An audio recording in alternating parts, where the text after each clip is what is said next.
Hi teachers அனைவருக்கும் வணக்கம். நமக்கு கமெண்ட்ல ஒருத்தர் வந்து கேட்டிருந்தாங்க பிஜிடிஆர்பி ப்ரிப்பரேஷனை பற்றி எப்படி ப்ரிப்பேர் பண்ணுறது அப்படின்னு சொல்லிட்டு ஃபர்ஸ்ட் டைம் நான் வந்து படிக்க இருக்கேன். எப்படி பண்ணணும் அப்படின்னு சொல்லி கேட்டிருந்தாங்க. ஸோ கிட்டத்தட்ட பார்த்தீங்கன்னா 10 நாளைக்கு மேலே ஆயிடுச்சு.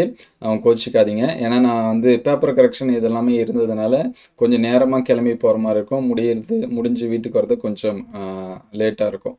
ஸோ அதனால் ரிப்ளை அந்த வீடியோ வந்து சரியாக பண்ண முடியல. நம்ம அப்பயே சொல்லியிருந்தோம் அப்டேட்ஸும் சொல்லிட்டு கமெண்ட் பண்ணியிருந்தோம். அதனால் கோச்சிக்காதீங்க, கொஞ்சம் லேட் ஆகிடுச்சு. ஸோ இப்போ ரீசெண்டாக பார்த்தோம் அப்படின்னா நிறைய பேருக்கு வந்து டவுட் என்னென்னா, ஃபஸ்ட் டைம் நான் வந்து இப்போ தான் பிஜி முடிச்சிருக்கேன், ஆனால் எப்படி ப்ரிப்பேர் பண்ணுறது. ஆல்ரெடி நம்ம ஒரு 2-3 வீடியோஸில் வந்து சொல்லியிருக்கோம் பிஜிடிஆர்பி என்னென்ன பண்ணால் ஈஸியாக வந்து பாஸ் பண்ணலாம். எப்படி நிறைய பேருக்கு வந்து இருக்கிற டவுட்டே இவங்க கேட்டிருக்க மாதிரி, ஃபஸ்ட் டைம் நான் going to prepare for PGTRB, don't know how to start. So நிறைய பேருக்கு வந்து எங்கேருந்து ஸ்டார்ட் பண்ணுறது, எப்படி பண்ணுறது அப்படிங்கிறது நிறைய டவுட் இருக்குது. இப்போ ரீசெண்டாக பார்த்தீங்கன்னா பேப்பர் கரெக்ஷன் இதுக்கு எல்லாமே லாஸ்ட் டைம் பாஸ் பண்ணவங்க நிறைய கேண்டிடேட் வந்துருந்தாங்க. அதில் ரொம்ப முக்கியம் என்னென்னா யங்ஸ்டர்ஸ் வந்து நிறையா இருந்தாங்க. அதாவது ரீசெண்டாக முடிச்சுட்டு என்னோட சப்ஜெக்ட்டுக்கு ஒரு 6 டீம் வந்து போட்டிருந்தாங்க. அதுலேயே ஒவ்வொரு டீம்லேயும் 2 பேர் 3 பேர் பார்த்தீங்கன்னா நியூவாக ஜாயின் பண்ண வந்தாங்க. அதில் மேக்ஸிமம் பார்த்தீங்க அப்படின்னா ரீசெண்டாக முடித்தவங்க, கரண்ட் இயரில் முடித்தவங்க, இந்த மாதிரி நிறைய பேர் இருந்தாங்க.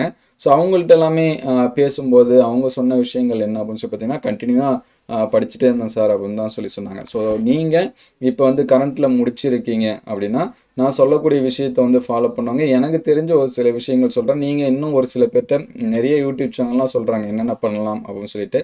ஸோ எனக்கு தெரிஞ்சதை சொல்கிறேன், அதை கரெக்டாக ஃபாலோ பண்ணுங்கள், கண்டிப்பாக உங்களால் பாஸ் பண்ண முடியும். ஸோ இது எல்லாமே என்னுடைய எக்ஸ்பீரியன்ஸில் நான் வந்து சொல்கிறது. நான் என்னென்ன மிஸ்டேக் பண்ணணும் அதெல்லாமே நீங்கள் பண்ணாதீங்க. பெரும்பாலும் காம்படிட்டிவ் எக்ஸாம்ஸை பொறுத்த வரைக்கும் மிஸ்டேக்கை கொஞ்சம் குறைச்சிக்கிட்டோம், அது நம்ம வந்து படிக்கிறதுல இருந்தாலும் சரி, படிக்கிற விதத்தில் இருந்தாலும் சரி, நம்ம பண்ணுற மிஸ்டேக்கை வந்து குறைச்சிக்கிட்டோம் அப்படின்னா கண்டிப்பாக நம்மளால் என்ன பண்ண முடியும் அப்படின்னா சக்ஸஸ் பண்ண முடியும். சரிங்களா? அதனால் எனக்கு தெரிஞ்ச விஷயங்களை சொல்கிறேன், முடிஞ்ச அளவுக்கு அதை ஃபாலோ பண்ணுங்கள், பார்த்துக்கலாம். ஸோ ஃபஸ்ட்டு சிலபஸ், சரிங்களா? எல்லா எக்ஸாம்ஸ்க்கும் நீங்கள் எந்த மேஜர்ஸாக இருந்தாலும் நமக்கு தேவையானது என்ன அப்படின்னு சொல்லி பார்த்தீங்கன்னா சிலபஸ் தான் ரொம்ப முக்கியம். ஏன்னா அதை பேஸ் பண்ணி தான் நம்ம வந்து படிப்போம். நிறைய பேருக்கு வந்து சிலபஸ் வந்து எப்படி டவுன்லோட் பண்ணுறதுன்னே தெரியாமலாம் ஒரு சில பேர் இருக்காங்க. நம்ம தனியாகவுமே சொல்லியிருக்கோம், நீங்கள் டிஆர்பி வெப்சைட்டு போனாலே போதும், அதில் சிலபஸ் தனியாக இருக்குது. அதர்வைஸ் கூகுளில் பிஜிடிஆர்பி உங்களுடைய மேஜர்ஸ் போட்டு சிலபஸும் போட்டாங்க டேரெக்டாக நம்மளுடைய வெப்சைட்டுக்குமே போகும். சரிங்களா? உங்களுக்கு எந்த மேஜர்ஸ்க்கு வேணும்னு சொல்லி கமெண்ட் பண்ணுங்கள். நம்மளுடைய டெலிகிராம் குரூப்பில் கூட ஷேர் பண்ணுறோம். டெலிகிராம் லிங்க்கு டிஸ்கிரிப்ஷனில் இருக்குது, நீங்கள் பார்த்துக்கலாம். சரிங்களா? அதனால் ஃபஸ்ட்டு நீங்கள் வந்து சிலபஸை வந்து டவுன்லோட் பண்ணி வச்சுங்க. ஸோ நெக்ஸ்ட்டு என்னன்னு சொல்லி பார்த்தீங்கன்னா சிலபஸ்க்கான மெட்டீரியல். ஸோ இங்கே இவங்க வந்து இன்னும் ஒரு சில பேர் கமெண்ட் பண்ணியிருந்தாங்க, எனக்கு கன்சிஸ்டன்சியாக எப்படி படிக்கிறதுன்னு தெரியல, அதுக்கடுத்து மெட்டீரியல் எப்படி கலெக்ட் பண்ணுறது அப்படின்னு சொல்லிட்டு தெரியலன்னு சொல்லிட்டு. ஸோ மெட்டீரியல் அப்படின்னு சொல்லி பார்க்குறப்ப நம்ம வந்து யூஜி அண்ட் பிஜியில், சரிங்களா, படிக்கிறப்ப ஒரு சில புக் வந்து ரெஃபரன்ஸ் புக்குக்கு ஸ்டாஃபுங்க யூஸ் பண்ணி கொடுத்துருப்பாங்க. நம்மளுடைய சீனியர்ஸு அல்லது நம்ம ஒரு சில புக்கு வந்து ரெஃபரன்ஸாக படிச்சிருப்போம். அந்த புக்கே நீங்கள் வந்து பார்த்துக்கலாம். சரிங்களா? வாங்கி கூட வச்சுக்கலாம்.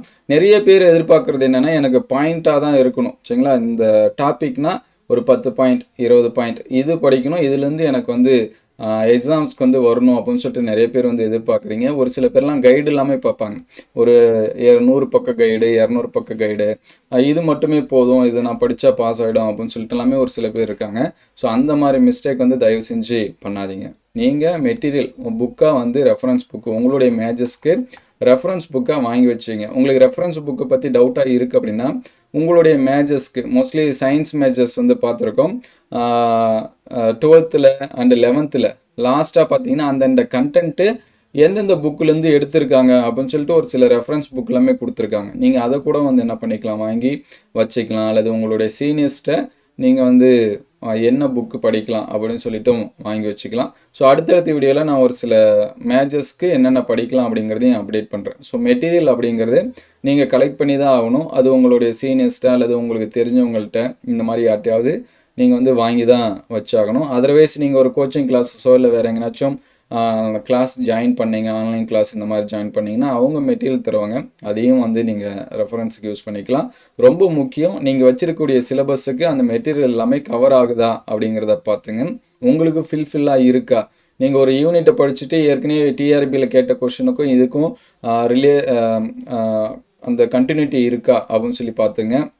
ஏன்னா ஒரு சில பேர் வந்து பேசிக்காக இருக்கிற மாதிரி கொடுத்துருவாங்க சரிங்களா. பேசிக்காக இருக்கிற மாதிரி கொடுத்துட்டு அதில் வந்து கம்மியான கண்டென்ட்டாக இருக்கும். அது எல்லாமே படிச்சுட்டு போனால் நமக்கு எக்ஸாம்ஸ்க்கு வந்து வருமா இல்லையா அப்படிங்கிறது கொஞ்சம் டவுட்டாக இருக்கும் சரிங்களா. அதனால் நீங்கள் வச்சுக்கிற புக்கு மெட்டீரியல் எதாக இருந்தாலும் உங்களுடைய சிலபஸ்ஸு ஃபுல்லாக கவர் ஆகுதா அப்படின்னு சொல்லி பார்த்து வச்சுங்க. அதுக்கேற்ற மாதிரி மெட்டீரியல் நீங்கள் வந்து வாங்கி வச்சிங்க. ஸோ நிறைய பேர்ட்டு வந்து மெட்டீரியல் கேட்டிங்க, ஏற்கனவே முடிச்சுட்டுங்களாம் கேட்டிங்கன்னா அவ்வளோ ஈஸியாக கொடுத்துட மாட்டாங்க. யார்ட்டையாவது கேட்டோம் அப்படின்னா ஏற்கனவே முடிச்சவங்கள்ட்ட கொடுத்துட்டோம், அவங்க வாங்கினாங்க திருப்பி தரல அப்படின்னு சொல்லுவாங்க. இருந்தாலும் அவங்க வச்சுருப்பாங்க. ஸோ அவங்களோட பர்சனல் யூஸ்க்கு அவங்க வச்சுருக்கலாம். ஸோ இதில் கேட்கும்போது நான் வந்து ஜெராக்ஸ் பண்ணிவிட்டு கொடுத்துட்றேன் அல்லது நோட்ஸ் எடுத்துகிட்டு கொடுத்துட்றேன் அப்படின்னு சொல்லிட்டு வாங்கிட்டு அவங்கள்ட்ட வந்து ரிட்டர்ன் பண்ணிவிடுங்க. ஏன்னா நிறைய பேர் பண்ணுற மிஸ்டேக் என்னென்னா வாங்கினாங்கன்னா அவங்களே வச்சுக்கிறாங்க, அடுத்து டிஆர்பி அப்படின்னு சொல்லிட்டு. அதனால தான் நிறைய பேர் கொடுக்குறதில்ல. ஸோ நீங்கள் வாங்கி தெளிவாக கேட்டு என்ன பண்ணி வச்சுங்க, மெட்டீரியல் கலெக்ட் பண்ணி வச்சுங்க. அதர்வைஸ் புக்காக சரிங்களா, ஒரு லைப்ரரி போனாலும் இருக்கும். ஜென்ரல் லைப்ரரி போங்க, டிஸ்ட்ரிக்டோட ஜென்ரல் லைப்ரரி போனீங்க அப்படின்னா உங்கள் சிலபஸ்க்கு ஏற்ற மாதிரி புக்ஸ் வந்து நிறையா இருக்கும். அதே மாதிரி அங்கேயே அப்ஜெக்டிவ் புக்ஸ் இது எல்லாமே நிறையா இருக்கும் சரிங்களா. நீங்கள் வந்து என்ன பண்ணிக்கலாம், தேடி பார்த்துக்கலாம். ஸோ ரொம்ப முக்கியம் மெட்டீரியல் அண்டு சிலபஸ்.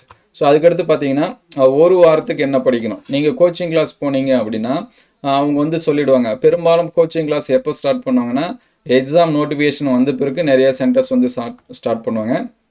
ஒரு சில இடத்துல நோட்டிஃபிகேஷன் பிஃபோராகவும் ஸ்டார்ட் பண்ணுவாங்க. ஆன்லைன் கிளாஸ் இந்த மாதிரிலாம் கண்டக்ட் பண்ணிகிட்ருப்பாங்க. எனக்கு அந்தளவுக்கு அமௌண்ட்டு கட்ட நான் வந்து ரெடியாக இல்லை, என்கிட்ட இல்லை அப்படிங்கிற கேண்டிடேட்டாக இருந்தீங்க அப்படின்னா நீங்களே உங்களுக்கான ஸ்டடி பிளான் போடுங்க. 1 வீக்குக்கு என்னென்ன படிக்கணும், 1 மந்த்துக்கு என்னென்ன படிக்கணும் அப்படிங்கிறத வந்து என்ன பண்ணுங்கள், ஃபாலோ பண்ணி வச்சுங்க. உதாரணத்துக்கு நம்ம ஆல்ரெடி சொல்லியிருந்தோம் சரிங்களா, ஒரு 120 டேஸ் ஸ்டடி பிளானில் பார்த்தீங்கன்னா யூஜி டிஆர்பிக்கு எப்படி ப்ரிப்பேர் பண்ணுறது அப்படின்னு சொல்லியிருந்தோம். ஸோ அதே போல் நீங்களாக ஒரு கால்குலேட் வச்சுங்க. எனக்கு இத்தனை யூனிட் இருக்குது. ஏன்னா எல்லா மேஜர்ஸ்க்கும் ஒரே மாதிரி யூனிட் இருக்காது, கொஞ்சம் வேரி ஆகும். ஸோ எனக்கு இத்தனை யூனிட் இருக்குது, ஒரு யூனிட்டை கம்ப்ளீட் பண்ணுறதுக்கு எனக்கு வந்து ஒரு 10 நாள் ஆகும் அல்லது ஒரு 15 நாள் ஆகும்.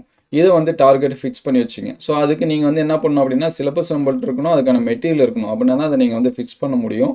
இந்த வாரத்துக்குள்ளே நான் இதை வந்து படித்து முடிக்கணும் அப்படிங்கிற ஒரு டார்கெட் நமக்கு வந்து கிடைக்கும். ஸோ இதை வந்து என்ன பண்ணி வச்சுங்க, மைண்டில் வச்சுங்க. உங்களுக்கு ஏற்ற ஸ்டடி பிளான் வந்து போட்டு வச்சுங்க. ஏன்னா நீங்கள் வந்து ஒர்க்கிங் போகிறீங்களா இல்லை அண்டு நான் ஒர்க்கிங்காக இருக்கீங்களா, எனக்கு ஃபுல் டே இதை தான் படிக்கிறது வேலை அப்படின்னு இருக்கீங்களா அப்படிங்கிறத நீங்கள் தான் என்ன பண்ணணும், முடிவு பண்ணணும்.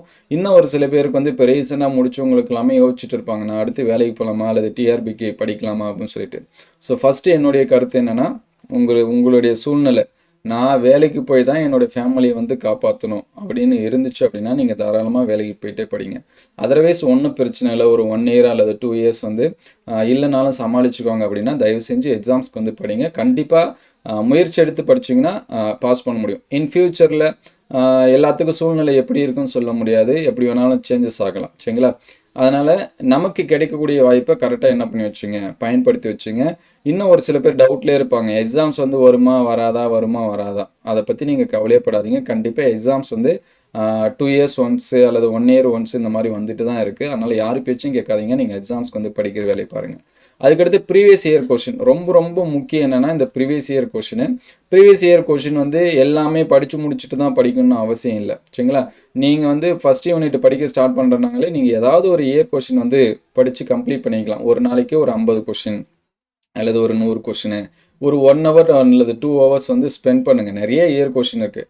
இயர் கொஷின் வேணும் அப்படின்னா நீங்கள் எதனாச்சும் கைடு வாங்கினீங்க அப்படின்னா அதிலே இயர் கொஷின் வந்து கொடுத்துருப்பாங்க, இந்த வருஷத்துலேருந்து இந்த வருஷம். அல்லது ஏதாவது சென்டர் பண்ணிங்கன்னா அங்கே பார்த்தீங்கன்னா இயர் கொஷின் இருக்கும். ஸோ இயர் கொஷின் அப்படிங்கிறது ரொம்ப ரொம்ப முக்கியம். ப்ரீவியஸ் இயர் கொஷின்லேருந்து கொஷின் கேட்பாங்களான்னா கண்டிப்பாக கேட்பாங்க. இதுவுமே நமக்கு ஒரு சில பேர் டவுட் இல்லாமல் கேட்டிருக்காங்க. இயர் கொஷின்லேருந்து நானும் பார்க்குறேங்க, கேள்விலாம் கேட்ட மாதிரி தெரியல அப்படின்லாம் ஒரு சில பேர் சொல்லுவாங்க. அப்படின்னா அவங்க சரியாக கொஷின் வந்து பார்க்கலன்னு அர்த்தம். இயர் கொஷின்லேருந்து கண்டிப்பாக கொஷின்ஸ் வந்து ரிப்பீட்டட் கொஷின் வரும், அந்த டாப்பிக்லேருந்தும் கொஷின் வரும் சரிங்களா. அதனால் டெய்லியும் ஒரு 50லேருந்து ஒரு 60 கொஷின், மினிமம் 50 வச்சுங்க. மேக்ஸிமம் ஒரு நாளைக்கு ஒரு கொஷின் படிக்கிறதுனாலும் உங்களுடைய சாய்ஸ். நான் ஃபுல் டைமாக இதாக தான் இருக்கேன் அப்படின்னா. எதுக்காக ப்ரீவியஸ் இயர் கொஷின் படிக்கணும் அப்படின்னா நம்ம கண்டென்ட் வந்து படிக்கிறப்ப இந்த டாப்பிக்லேருந்து நம்ம கொஷின் வந்து கேட்டிருக்காங்க அப்படிங்கிறத வந்து ஃபைனலைஸ் பண்ணுறதுக்கு, அந்த டாபிக் கொஞ்சம் எக்ஸ்ட்ரா படிக்கிறதுக்கு எல்லாமே ஹெல்ப்ஃபுல்லாக இருக்கும். அதனால் ப்ரீவியஸ் இயர் கொஷின் நல்லா பாருங்கள். ஸோ அதுக்கடுத்து பார்த்தீங்கன்னா எம்சிக்யூ டெஸ்ட், அப்ஜெக்டிவ் புக்கு வந்து வச்சுக்கிட்டு எம்சிக்யூ டெஸ்ட் வந்து எழுதி பாருங்கள். நம்ம சென்டர்ஸ் போகிறதுக்கு என்ன ரீசன் அப்படின்னா டெஸ்ட் எழுதி பார்க்கறதுக்காக தான் சென்டர் போகிறோம்.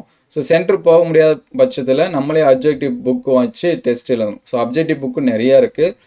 நீங்கள் வந்து கூகுளில் தேடி பார்க்கலாம், அல்லது ஃப்ளிப்கார்ட் இந்த மாதிரி ஆன்லைனில் நிறையா புக்ஸ் வந்து இருக்குது உங்களுடைய மேஜர்ஸ்க்கு. சரிங்களா, நீங்கள் அதுக்கு வந்து வாங்கி வச்சுக்கலாம். இப்போ சயின்ஸ்னால் பார்த்தீங்கன்னா நீட்டு, ஜேஇ இந்த மாதிரியான எக்ஸாம்ஸ்க்கு அப்ஜெக்டிவ் புக் இருக்குது, அதை நீங்கள் வாங்கி கூட வச்சுக்கலாம். யூனிட் எல்லாம் கம்பேர் பண்ணி பார்த்துங்க. சரிங்களா, அதே மாதிரி நெட் எக்ஸாம்ஸ்க்கு இதுக்கும் ஒரு சில ஆர்ட்ஸ் டிபார்ட்மெண்ட்டுக்கு புக்ஸ் இருக்குது. ஸோ அதில் அப்ஜெக்டிவ் புக் வாங்கி வச்சு நீங்கள் செல்ஃபாக கூட என்ன பண்ணி வச்சுக்கலாம், டெஸ்ட் எழுதிக்கலாம். டெஸ்ட் அப்படிங்கிறது ரொம்ப முக்கியம். வீக்லி ஒரு டெஸ்ட்டாவது நீங்கள் வந்து என்ன பண்ணணும், எழுதி பார்க்கணும். நிறைய பேர் என்ன பண்ணுவாங்க அப்படின்னா, சிலபஸ் இதெல்லாமே டவுன்லோட் பண்ணி மெட்டீரியல் வச்சு கடகடன்னு படிச்சுட்டே இருப்பாங்க. ஆனால் கொஷினாக கேட்குறப்ப அவங்க வந்து விட்டுருவாங்க, எனக்கு மறந்து போச்சு அப்படின்னு சொல்லிட்டு விட்டுருவாங்க. ஸோ டெஸ்ட் அப்படிங்கிறது ரொம்ப முக்கியம். நீங்கள் நம்ம ஏற்கனவே சொன்ன மாதிரி உங்களோட டிஸ்ட்ரிக்ட் லைப்ரரி போயிட்டு அப்ஜெக்டிவ் புக்ஸ் எதனாச்சும் இருக்கான்னு ரெஃபர் பண்ணி பாருங்கள். இருந்துச்சு அப்படின்னா, அது நல்லா இருந்துச்சுன்னா வெளியில் நீங்கள் கடையில் கூட என்ன பண்ணிக்கலாம், வாங்கிக்கலாம். அல்லது ஆன்லைனில் ஆர்டர் பண்ணி கூட நீங்கள் என்ன பண்ணிக்கலாம், வாங்கிக்கலாம். ஸோ டிஸ்ட்ரிக்ட் லைப்ரரிக்கு போயிட்டு ஒன்ஸ் ஒரு வாரத்தில் ஒரு டைமு விசிட் பண்ணி பாருங்கள் என்னென்ன புக்ஸு இருக்குது அப்படின்னு சொல்லிட்டு. சரிங்களா, நிறைய பேர் சென்னையில் ப்ரிப்பேர் பண்ணுறவங்களுக்குலாம் ரொம்ப ஈஸி. ஏன்னா அங்கே பெரிய பெரிய லைப்ரரிலாம் நிறையா இருக்குது, அவங்களுக்கு வந்து ஈஸியாக அவைலபிளாக இருக்கும். ஸோ நம்ம வந்து கொஞ்சம் வில்லேஜ் பக்கம் இருக்கோம் அப்படின்னா நம்மளோட டிஸ்ட்ரிக்ட் லைப்ரரி போய் பார்த்தீங்க அப்படின்னா கொஞ்சம் ஹெல்ப்ஃபுல்லாக இருக்கும். அதனால் டெஸ்ட்டு வந்து கண்டிப்பாக எழுதி பார்க்கணும். அதனால் அது வந்து ரொம்ப முக்கியம். ஸோ அதுக்கடுத்து பார்த்தீங்கன்னா, இப்போ நமக்கு வந்து தமிழ் டெஸ்ட்லாம் இருக்குது. ஸோ தமிழ் டெஸ்ட்டு என்னை பொறுத்த வரைக்கும் நம்மளுடைய மேஜரை ஃபஸ்ட்டு கம்ப்ளீட் பண்ணுறேங்க. சரிங்களா, ஏன்னா இங்கே நம்ம 3 விஷயம் படிக்கிற மாதிரி இருக்கும். நம்மளுடைய மேஜர் வந்து என்ன பண்ணணும், படிக்கணும். அதுக்கடுத்து பார்த்தீங்கன்னா எஜுகேஷன் சைக்காலஜி படிக்கணும். அதுக்கடுத்து தான் தமிழ் எலிஜிபிலிட்டி டெஸ்ட் வந்து படிக்கணும். இது கூட ஜிகேவும் படிக்கணும். ஸோ நமக்கு வந்து தமிழ் எலிஜிபிலிட்டி வந்து ஒன்லி எலிஜிபிலிட்டி மட்டும்தான், அது வந்து போஸ்டிங்க்கான மார்க் வந்து கிடையாது. ஸோ எலிஜிபிலிட்டியை நம்மளுடைய மேஜர் படிச்சுட்டு கூட நம்ம வந்து படிச்சுக்கலாம். ஸோ நம்ம ஃபஸ்ட்டு ஸ்டார்ட் பண்ண போகிறோம் அப்படின்னா நமக்கு தெரிஞ்ச சப்ஜெக்ட்லேருந்தே ஸ்டார்ட் பண்ணுங்கள். மேஜரை வந்து ஸ்டார்ட் பண்ணுங்கள். ஒரு 7 யூனிட்டு அல்லது 8 யூனிட் படித்து முடிச்ச பிறகு கூட நீங்கள் தமிழ் என்ன பண்ணிக்கலாம், தாராளமாக படிச்சுக்கலாம். அதே மாதிரி தான் எஜுகேஷன் சைக்காலஜியுமே நம்மளுடைய மேஜர்ஸை ஒரு 70% வந்து கம்ப்ளீட் பண்ணிவிட்டு அதுக்கப்புறம் நீங்கள் எஜுகேஷன் சைக்காலஜி வந்து படிச்சுக்கலாம். பேசிக்காக நமக்கு பிஎட்டில் என்ன படித்தோமோ அது வந்து படித்து வச்சுக்கிறது நல்லது. அது வந்து பார்த்துங்க. ஸோ அதுக்கடுத்து தான் எஜுகேஷன் சைக்காலஜி. சரிங்களா, எஜுகேஷன் சைக்காலஜி கொஷின் வந்து என்ன தான் நம்ம வந்து விழுந்து விழுந்து படித்தாலும் அவங்க வந்து வேறு மாதிரி தான் நமக்கு வந்து கொஷின்ஸ் வந்து கேட்பாங்க. அது நமக்கு காட் கிஃப்ட் மாதிரி தான். சரிங்களா, எனக்கு அந்த மாதிரி தான் இருந்துச்சு. நீங்கள் ரொம்ப நல்லா படிக்கிறவங்களா இருந்தீங்கன்னா நீங்கள் படித்தது எல்லாமே உங்களுக்கு வந்து மெமரியில் இருக்கும். எப்படி கொஸ்டின் கேட்டாலும் ஆன்சர்ஸ் பண்ணுவோம் அப்படின்னா ஒரு பிரச்சனையும் இல்லை. சரிங்களா, அதனால் ஃபஸ்ட்டு நீங்கள் நம்மளுடைய மேஜர்ஸ் வந்து நல்லா பார்த்து வச்சுங்க. அதுக்கப்புறமா எஜுகேஷன் சைக்காலஜி பக்கம் வாங்க. ஸோ லாஸ்ட்டு இதுதான் ஃபஸ்ட்டு சொல்லியிருக்கணும், செல்ஃப் நோஸ்ட்டு. நிறைய பேர் வந்து பண்ணுறது என்ன அப்படின்னு சொல்லி பார்த்தீங்கன்னா, எதனாச்சும் ஒரு புக் எடுப்பாங்க, அதை வந்து அப்படியே படிச்சுட்டே வருவாங்க. ஸோ உங்களுக்கு டைம் நிறைய கிடச்சிச்சு அப்படின்னா நீங்கள் வந்து என்ன பண்ணி வச்சிங்க, நோட்ஸ் வந்து எடுத்துங்க. ஆல்ரெடி நோட்ஸ் எடுக்கிறது எல்லாமே நம்ம சொல்லியிருந்தோம். ஒரு 4 லைன் 5 லைன் இருக்குது அப்படின்னா அது 2 லைனில் நம்ம வந்து எழுதணும். இந்த 5 லைனில் இருக்கிறத நம்ம 10 லைனில் எழுதி வைக்கக்கூடாது. சரிங்களா, நோட்ஸ் அப்படிங்கிறது ஒரு சிம்பிளாக. இன்னும் ரொம்ப முக்கியம் என்னென்னா, நமக்கு எப்பயுமே மறக்காது. ஒரு சில விஷயங்கள் அவங்களுடைய மேஜர்ஸ்க்கு என்ன பண்ணாதுன்னா மறக்காது. ஸோ அந்த மாதிரி மறக்காத விஷயத்தை நம்ம திருப்பி திருப்பி எழுத தேவையில்லை. சரிங்களா, பசுங்கணிகம் அப்படின்னா அது பச்சை நிறத்தில் இருக்கும் அப்படின்னா அதை வந்து நம்ம எழுத தேவை, அது நமக்கு வந்து என்ன பண்ணோம் தெரியும். ஸோ இந்த மாதிரி ஜென்ரலாக பேசிக்காக நம்மளுடைய மேஜர்ஸ்க்கு ஒரு சில இது இருக்கும். அதுவும் ஒன்ஸ் அகைன் மறுபடியும் எழுதிட்டு நமக்கு டைம் வேஸ்ட்டு. ரிவிஷன் பண்ணும்போது அது கொஞ்சம் டிலே ஆகும். சரிங்களா, இந்த நோட்ஸ் எதுக்கு அப்படின்னு சொல்லி பார்க்குறப்ப நமக்கு எக்ஸாம் டைமில் ஒரு 15 நாள் இருக்குது, ஒரு 10 நாள் இருக்குது அப்படின்னா இந்த 10 நாளில் 10 யூனிட் இருந்துச்சுன்னா அதை வந்து ரிவிஷன் பண்ணணும். ஸோ அதுக்கு தான் இந்த நோட்ஸை தவிர மற்றபடி வேறு எதுக்கும் இல்லை. அதனால் செல்ஃப் நோட்ஸும் உங்களுக்கு டைம் இருந்துச்சு அப்படின்னா முடிஞ்ச அளவுக்கு என்ன பண்ணி வச்சிங்க, எடுத்து வச்சிங்க. இப்போ நிறைய டைம் நமக்கு இருக்குது. சரிங்களா, நீங்கள் வந்து 1 மந்த்துக்கு ஒரு யூனிட் படித்தா கூட நமக்கு கிட்டத்தட்ட எப்படியும் 1 இயர் ஆகிடும். ஸோ நீங்கள் வந்து 10 யூனிட்டை வந்து கம்ப்ளீட் பண்ணிடலாம். ஆனால் நிறைய பேர் அதை பண்ணவே மாட்டாங்க. மோட்டிவேஷன் மட்டும் நம்ம வந்து பார்த்துக்கலாம். ஏன்னா எல்லாத்துக்கும் வேறு வேறு வேலையாக இருக்கும். அதனால் அதை பார்த்துட்டு இருப்பாங்க. நம்ம வந்து எனக்கு டார்கெட் இது தான். நீங்கள் வந்து நினச்சிட்ருக்கலாம் நம்ம மட்டும் தான் எக்ஸாம்ஸ்க்கு வந்து படிச்சுட்ருக்கோம் அப்படின்னு சொல்லிட்டு. ஆனால் நீங்கள் வந்து எப்போ உங்களுக்கு தெரியும்னா சிவிக்கு முன்னாடி மார்க்ஸ்லாம் ரிலீஸ் பண்ணுவாங்க தெரியுங்களா, அப்போ தான் தெரியும். நம்மளுடைய மார்க்ஸ்க்கு முன்னாடி 10 பேர் 20 பேர் 100 பேர்லாம் இருப்பாங்க, 1000 பேர்லாம் இருப்பாங்க. எங்கடா இருந்தீங்க இவ்வளோ நாளா அப்படின்னு சொல்லுவோம் பார்த்தீங்களா, அந்த மாதிரி இருப்பாங்க. அதனால் இப்போலேருந்தே என்ன பண்ணுங்க, என்னோடய டார்கெட்டு நான் ஸ்கூலில் பிஜி டீச்சராக போகணும் அப்படின்னு முடிவு பண்ணிட்டீங்கன்னா இப்போலேருந்தே உங்களுடைய ப்ரிப்பரேஷன் வந்து ஸ்டார்ட் பண்ணுங்கள். ஸோ இது எல்லாமே ரெகுலராக நீங்கள் ஃபாலோ பண்ணிங்க அப்படின்னா கண்டிப்பாக நம்மளால் என்ன பண்ண முடியும் அப்படின்னா சக்ஸஸ் பண்ண முடியும். சரிங்களா, அதனால் இது எல்லாமே மைண்டில் வச்சுங்க. உங்களுக்கு எதாவது டவுட் இருந்துச்சு அப்படின்னா கமெண்ட் பண்ணுங்கள். எனக்கு தெரிஞ்ச விஷயங்கள் சரிங்களா, இதெல்லாமே சொல்லியாச்சு. ஸோ கோச்சிங் கிளாஸ் போனால் தான் சக்ஸஸ் பண்ணணும் அப்படின்னு சொல்லிட்டு இல்லை. நம்ம ரொம்ப முக்கியம் என்னென்னா மெட்டீரியலு, அதுக்கான study plan, previous year question, plus வந்து இந்த டெய்லியும் டெஸ்ட்டு, வீக்லி டெஸ்ட்டு இந்த மாதிரி எழுதி பார்க்கறது. இது இருந்தாலே போதும், கண்டிப்பாக நம்மளால் என்ன பண்ண முடியும் அப்படின்னா பாஸ் பண்ண முடியும். நிறைய பேர்கிட்ட சொன்னேன்னா அவர் தான் சொல்லுவாங்க. இப்போ லாஸ்ட்டாக ஒருத்தர்கிட்ட நான் வந்து பேசும்போது அவர் என்ன பண்ணுறதுன்னா, நான் ஸ்கூல் போயிட்டு இருந்தேன் சார், ஸ்கூலில் எனக்கு டைமிங் வந்து சரியாக கிடைக்கல, அதனால் அவர் வந்து செட்டு இதெல்லாமே பாஸ் பண்ணியிருக்காரு. நான் வந்து காலேஜில் போயிட்டு பார்த்தீங்கன்னா ஒர்க் பண்ணிகிட்டு இருந்தேன். எனக்கு கிடைக்கக்கூடிய டைமிங், ஏன்னா அங்கே கொஞ்சம் ஹவர் கம்மியாக இருக்கும், எனக்கு கிடைக்கக்கூடிய டைமிங்கில் நான் வந்து ப்ரிப்பேர் பண்ணேன் சார். இப்போ பாஸ் பண்ணிவிட்டேன், நான் அசிஸ்டன்ட் ப்ரொஃபஸரை எழுதியிருக்கேன், அது ரிசல்ட் வந்து வெயிட் பண்ணிகிட்ருக்கேன் அப்படிங்கிற மாதிரி சொல்லிட்டு இருந்தார். ஸோ அதனால் உங்களுக்கு எது பெட்ரு, எனக்கு எக்ஸாம்ஸ்க்கு வந்து படிக்கிறதுக்கு ஏற்ற மாதிரியான ஜாபாக கூட நீங்கள் வந்து தேடிட்டு படிக்கலாம் சரிங்களா.